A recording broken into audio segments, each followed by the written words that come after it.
Hello and welcome to In Business Talks 2, a weekly podcast about people who work together as a couple. Learn the secrets of business partnerships, the benefits and pitfalls of working together. Be it husband and wife, father and son, mother and daughter, friends, relatives or any other combinations of business partnerships. We are your hosts Tracy and Ian, founders of In Business, a networking and business support community. And together we are In Business. So today's guests are twins Chloe and Abigail Baldwin of Buttercrumble Design Agency.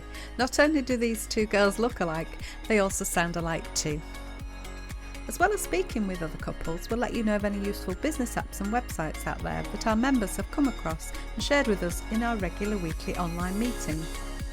So without further ado, let's crack on with episode 17 of In Business Talks 2.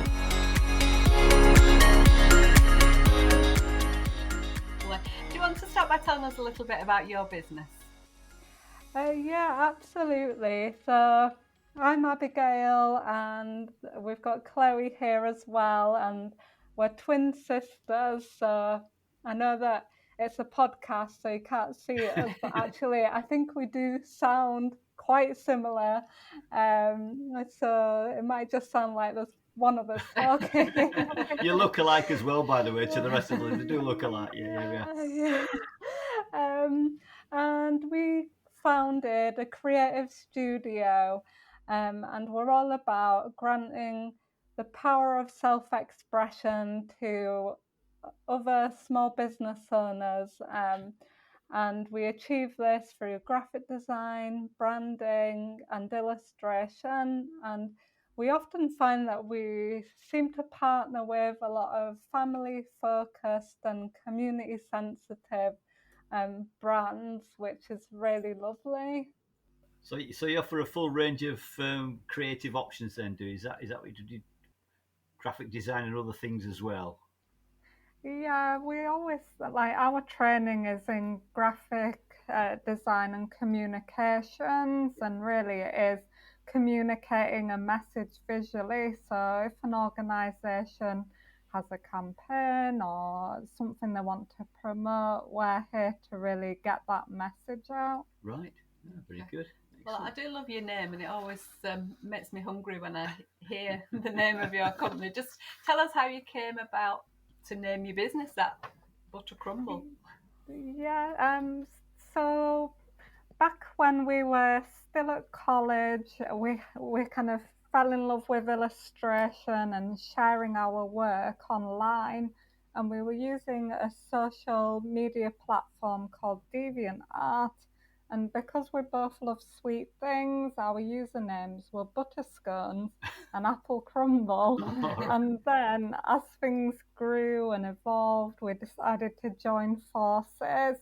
And because our work is very sweet in nature and style, we thought, these usernames are going to be fantastic. And we just squished them together to come up with Buttercrumble, and everybody says how memorable it is. So it is, works it for is. us. It's the food, I think. It's the foodie element. And I like food, of course. I like food, yeah. Yes.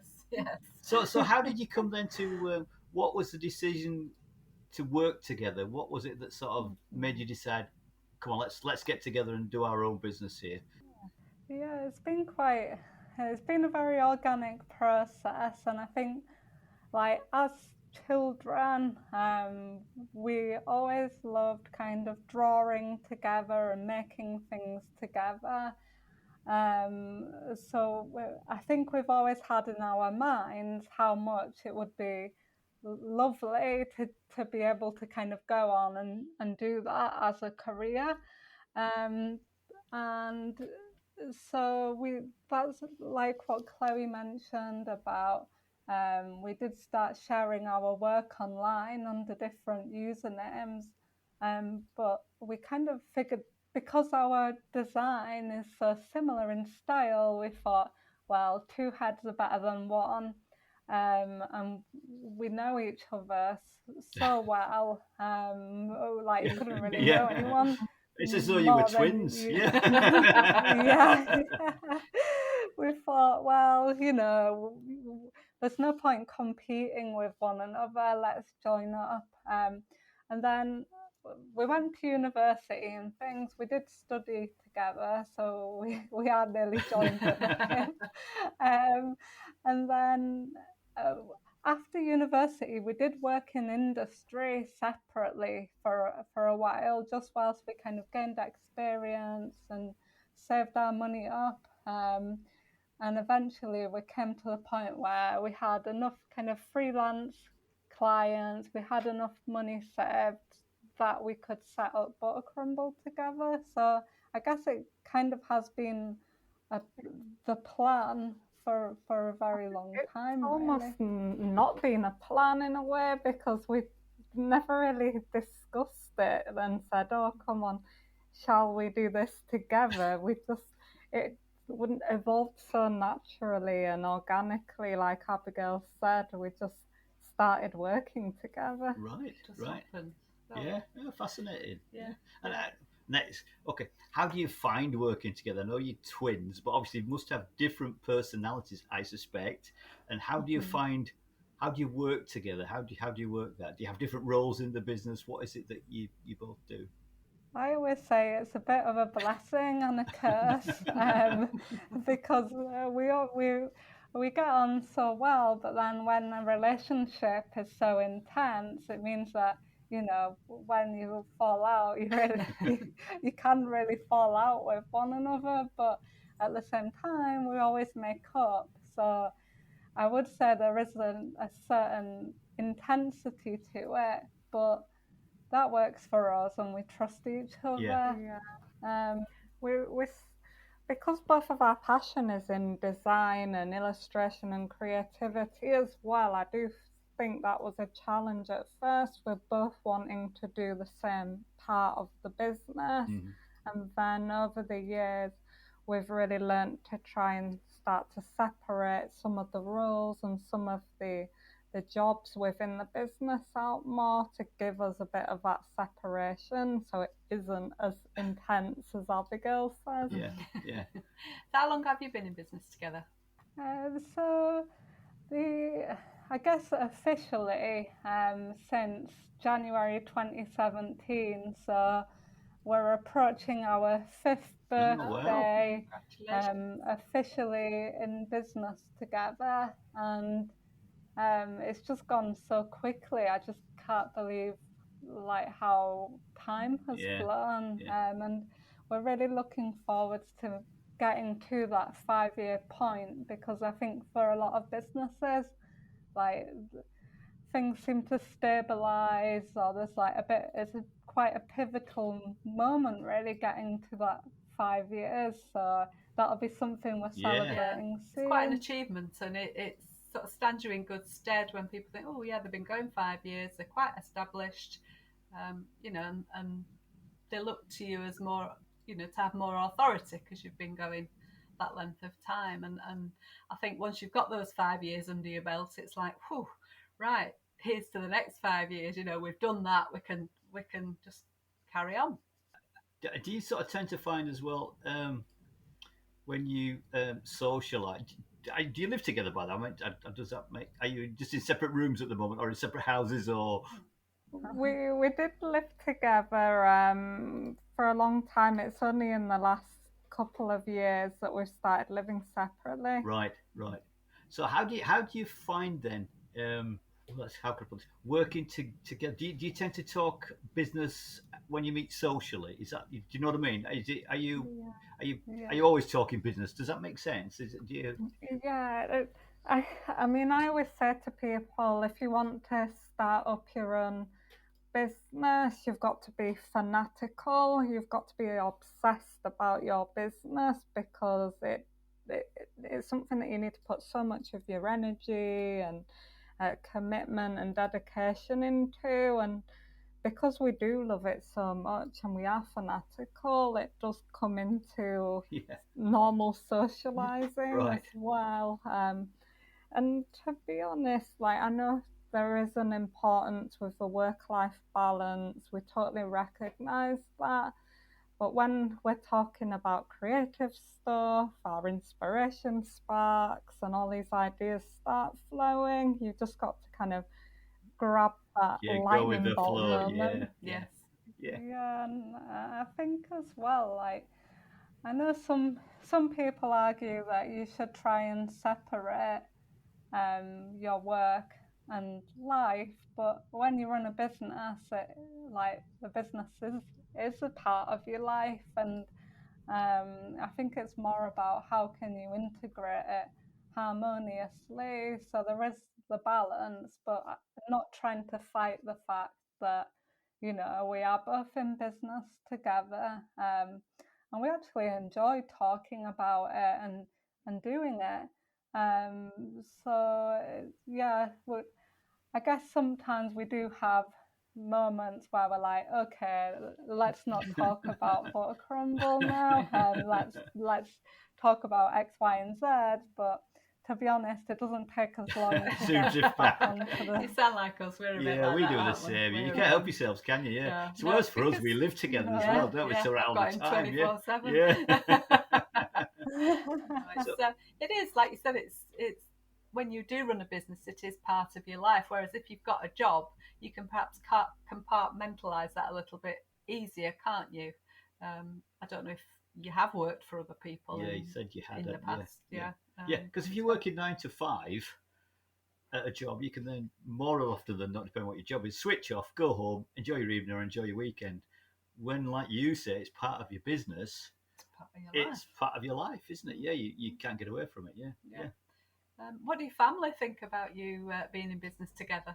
I think our family are really, they really love that we get on, and we're working together. I think, like, especially for our mum, she just wants to see us getting along, and yeah, like working together, and I think they are. I think they like it. I think that sometimes they worry because, like what we said, because they don't run their own business, and in fact, I think Chloe and I are the only we haven't really experienced a strong entrepreneur in our family, so they don't, like, everyone's kind of had their 9 to 5 job. So sometimes when you hear like someone's starting a business, like you might get a sinking feeling in your stomach because you're like, oh no, is that the sensible thing to do?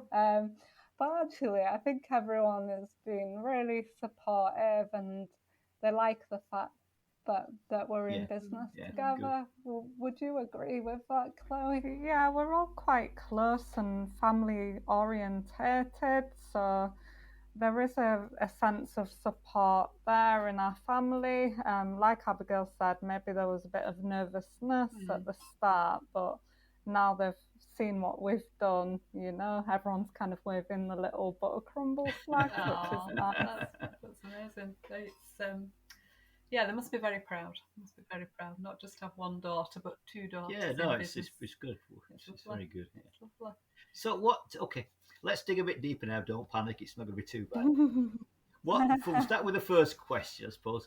What's and we need you to answer this individually, of course. What's the best thing about working with your sister, Abigail?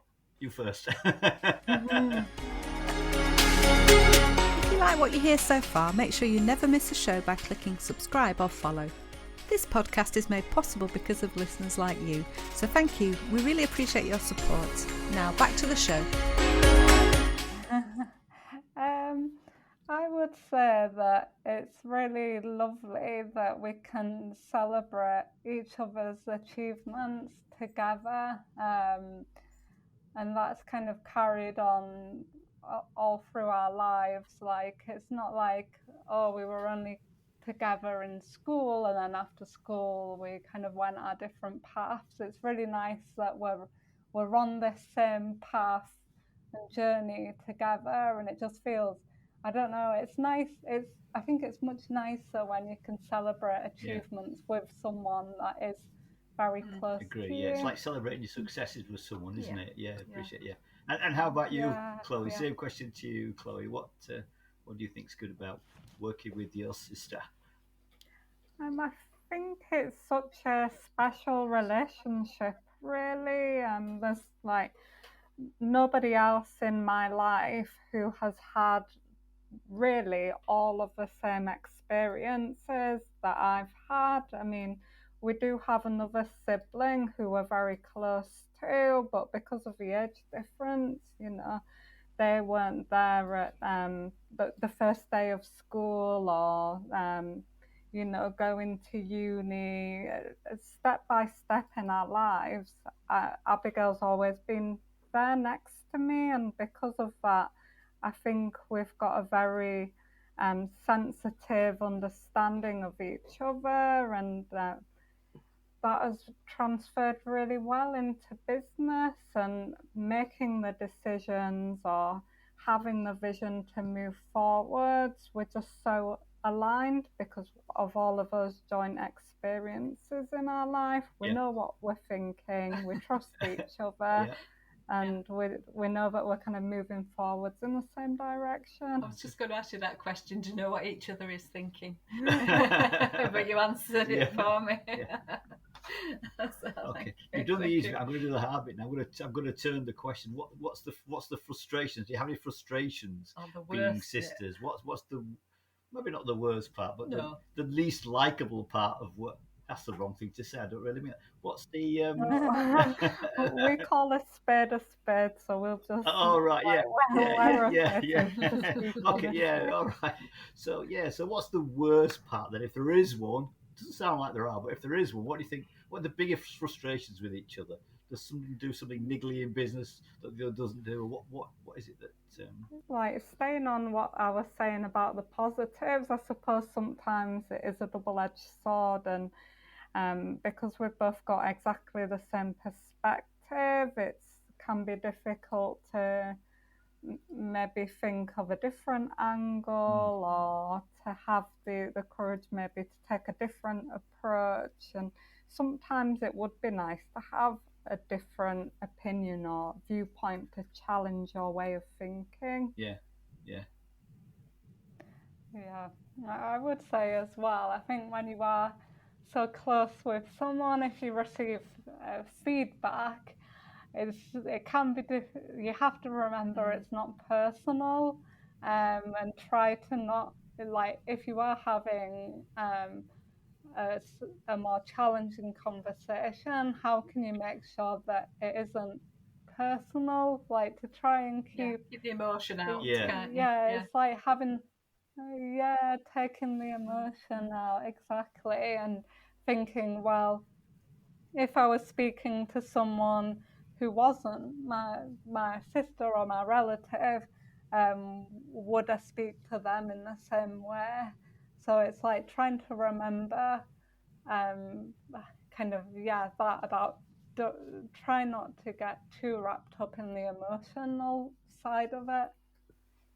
So if we could turn the clock back to 5 years ago then, and we said, okay, guys, you're about to start your business. Looking back with hindsight, would you do exactly the same, or would you do anything different? I think that I'd have faith in our value a bit more, because when you're starting out, you worry about, I don't have any credentials or evidence. Are people going to like what I'm doing? And you maybe don't give yourself enough credit. So when we started out, we did a lot of things. We delivered so much value, but at so little cost to our clients, which, that has allowed us to build some really good relationships over the years. But maybe we could have given ourselves a bit more credit earlier on, and started. It's about believing in yourself a bit, isn't it? I think sometimes when you first start, you're just wary, aren't you? Just not sure, right? Like you say, evidence to prove how good you are, or whatever. So you're hoping that people take you on faith, but then because of that, I can see you would want to over egg it almost, give them too much stuff for and then undersell yourself as well, not charge what you should be charging perhaps for the time you've put in. Obviously, being in business together, you can see that you've got that. Well, you can see that you've got that closeness.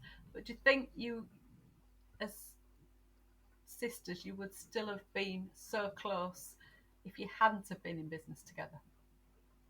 Oh, that's a really good Do you think question. it strengthened your relationship, or was it just? It looks like it was a good relationship anyway, but do you think it's intensified it? That's a question we've never been asked before, which is really nice. I really don't know. I think it's probably strengthened it. What do you think, Abigail? I would too, because when you go through business, there is blood, sweat, and tears. It's not always easy. So then, when you're kind of facing those challenges together, then yeah, like I can't. If we'd kind of gone separately, we wouldn't have really dealt with. I can't think of any other challenges that we might have faced, because the main challenge has been running the business, really. So I think we would have still been close, but would have been going in separate directions with our lives. So it's kind of brought you even closer together by the sounds of it. What's your vision then, for you guys for the business? I mean, do you want Buttercrumble to be a huge organisation with 300 employees? What is it that you want it? What's your overall ambition the next 5-10 years? Or you're obviously still very young, so you have plenty of time. So what is your overall objective? Where do you want to get? I think over the last couple of years, we've really noticed an interest and a synergy with these family-focused, community-sensitive organisations like Abigail described earlier. So we'd like to continue working with companies like Mamas and Papas and Chester Zoo, and we've also noticed a big interest from kind of family brands in the US. So we've been working with like a lunchbox snack company and school bags, and they've been such a joy to work with. So we want to continue specialising in that area, working internationally, and we do see Buttercrumble staying quite small because we pride ourselves on that personal touch. But is it a bit of a lifestyle business for you then? Is it something that obviously you want to grow together, but get to a point where it gives you a nice lifestyle? You earn a decent amount of money. You can live how you want to live. Is that where you want to be, rather than have lots of staff working for you and have all the hassle that goes with staff, because it does. We definitely want to grow our team so that we can enable ourselves to have more of a life. Definitely. Is it just the two of you now? Is it still just the two of you? Sorry. Carrie, I do apologise. I wasn't sure there. So you want to grow your team, yeah? Yeah, but we don't see us having a huge organisation, do we, Abby? No, I think it's just about growing the team too, and it's like I couldn't see us having more than 10 employees, but it's more about getting it to the point where we do have a team that we can trust, so that we can take a holiday if we want to, and not be worrying like, oh, what's going to go on with the business. We are still quite young, so I'm thinking, oh, we might have another 30, maybe 40 years. I don't know if we'll ever be able to retire. So it's just like, I think we want to grow, but still keep that sense of community and closeness. So what tips or advice do you think you would give someone who was thinking of going into partnership with a family member, sister, brother, mother, dad, whatever? I would say, because we found that things have happened so organically, I said, we didn't even kind of plan it, we just ended up working together, that it's important to make sure that you do have the same vision, and to sit down with your family member, or just like anybody that has a partner in business, and make sure that your vision is aligned and that you both want to work towards the same thing. Because you know, the day-to-day running of a business, it's easy to get distracted, and before you know it, you might have different visions. Yeah, no, I think as well, it is about making the time to celebrate your achievements together. Like, make sure you do that. It doesn't matter how big or small, like, celebrate the little wins as well.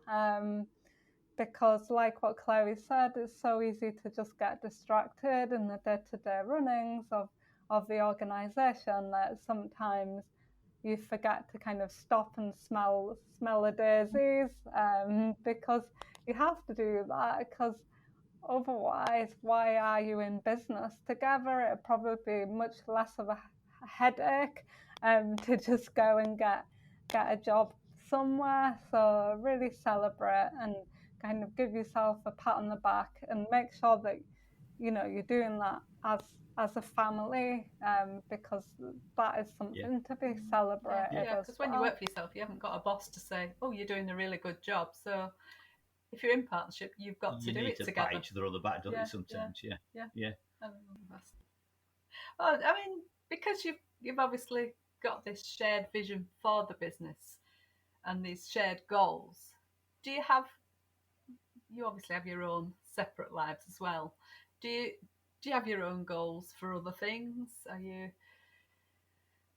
Or do you just do everything together? Yeah, I know that's a really cliche thing probably to say to twins, personal but goals as well. Do you have like individual personal goals? I want to climb Everest, or I want to. What is it? That, do you have any sort of burning desires from that? I don't really have much on my radar at the moment, but over the last year, I did something that Abigail doesn't do, and I started taking lessons for motorcycling and going out on my motorbike, and I've got a full motorbike license now, so that's quite different, I think. Cool. Yeah. Well, I guess for me, I'm saving up to get my own first house at the moment. So kind of trying to get my foot on the property ladder. And I am a married woman, so sorry to the bachelors out there. And we have a greyhound called Toby. So yeah, we're just kind of I guess playing happy families, really, which is nice, and just trying enjoy to life. Yeah, once we get we'll get our foot on the property ladder, and then just see where life takes us, really. So if people want to get in touch with you, what's the best way that they can do that? I think we'd encourage people to go onto our website at buttercrumble.com. But we're also on LinkedIn and Instagram, so if somebody wanted a more instant response, then they can reach out to us there. Thank you, ladies, for coming along today. It's been great to have you with us. Yeah, it's been lovely chatting to you both, and I hope you've enjoyed being with us, and hopefully we'll see you soon. Yeah, and success in growing Buttercrumble. No, it's been a pleasure, and thank you so much for having us on the podcast. We've really enjoyed it. You're welcome. Thanks. Thank Goodbye. You. Goodbye. Bye. Well, now we come to our knowledge share for this week. So, Tracy, what's our knowledge share for this week? Well, this is one that I use quite a lot. It's called getpocket.com, and you can also get it on your phone. And if you've been reading a blog, or you've seen an article on Google or something that you're interested in but you haven't got time to read, you can save it to getpocket.com, and you can read it at a later date, and all the things that you've saved are in one place. Plus, there is the added bonus that you can actually listen to those articles as well. Well, that sounds pretty good. So if you do try it, get in touch, let us know what you think. So we're almost at the end of this week's show, but before we go, we just want to mention that we are taking a break from In Business Talks 2 just for a week, and we will return on the 2nd of July with Raj, Goodman and And talking about the importance of delegating for your business, and that's our Friday fix. Our special guests on the 6th of July are Elle and Linda Cloak of We Do Social Media, a mother and daughter duo. We look forward to finding out more about them and digging deeper into their experiences as a business couple. Also, if you'd like to join us at one of our regular online networking meetings, the link will be in the show notes. Thanks so much for joining us this week on In Business Talks 2. We hope you've enjoyed it. And if you have, all we ask is that you simply tell a friend about the show. We'd really appreciate it. Until next time, this is Tracy and Ian, and together we are In Business. Goodbye. Goodbye.